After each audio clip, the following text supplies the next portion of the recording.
Okay, erokamana nya Dr. Mark Matunga. Weke winjo kaka Dr. Mark Matunga oloso kotene kod wach mar ng'anyo. Wacho ni joma luongo ng'anyo kik luonge e yo manyiso japiny ni en gir rakruok. To joma bende nitiere sirikal makwedo ng'anyo bende kik kitime gima nyiso obila ni koro ng'ata mone to koro nyaka en mana amen mar bim gi guok.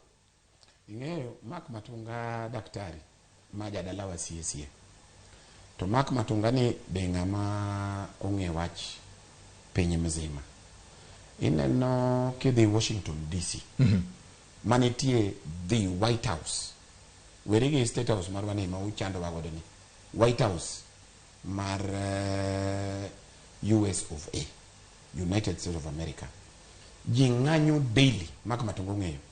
Kendo gibiro magi tim procession, magi ng'any, magi ter petition. Onge police machandogi. Problem mar Kenya. Ingeni ka ino jakuo. In mikora. Ijam riambo ka go balls. Tiluor. Sani Kenya ka kamwa chope gi demokrasia. Iwe jowa. Nyocha ineno ka jo Azimio nene gine ni. Kamukunji. Neging'eny koso no ging'eny. Donge giwacho wechegi. Jowuoyo ma jodhi dala. Wadwa ni giyala wawang'anye city. Mama chom nyaka office of the president. Magi manyi ng'ato ji 1 million wambegi problems magwa giwinjwa. Problem Mark Matunga nyaka ng'eni problem ako jopiny. Jopiny o understand ng'anyo. Gi understand ni gigi timo peacefully. Gi understand ni gidwa air their views. But problem ni police dwa go wa kila junction. Giluwo convoy. Gigo gi tear gas. Gitima go. Girodho wa. Mane ma problem kama nitie. Awinjo mulo ka wacho niya. Ni saba en giri chon. Omulo todla.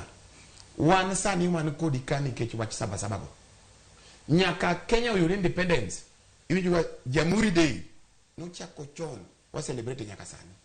Koro ka saba marwa ni. Mar jo ng'anyo. Mar jo mainyre.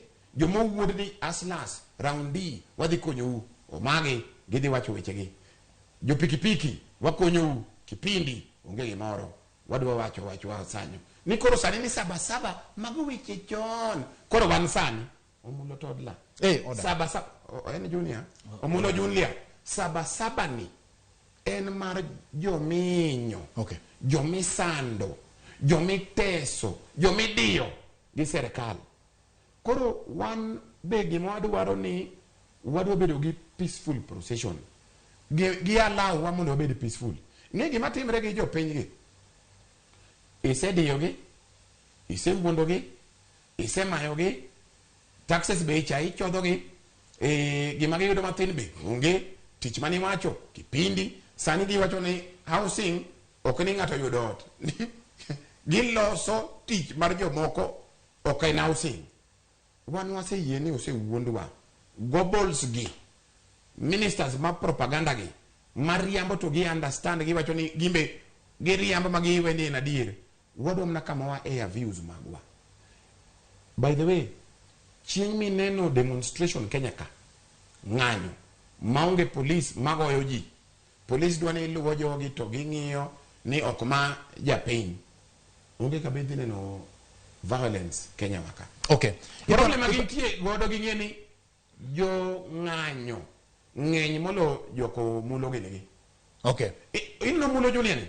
E chunye ma iye. Be onde ong'e ni gitimo makosa. Ka en mane ok obunyal ng'isi.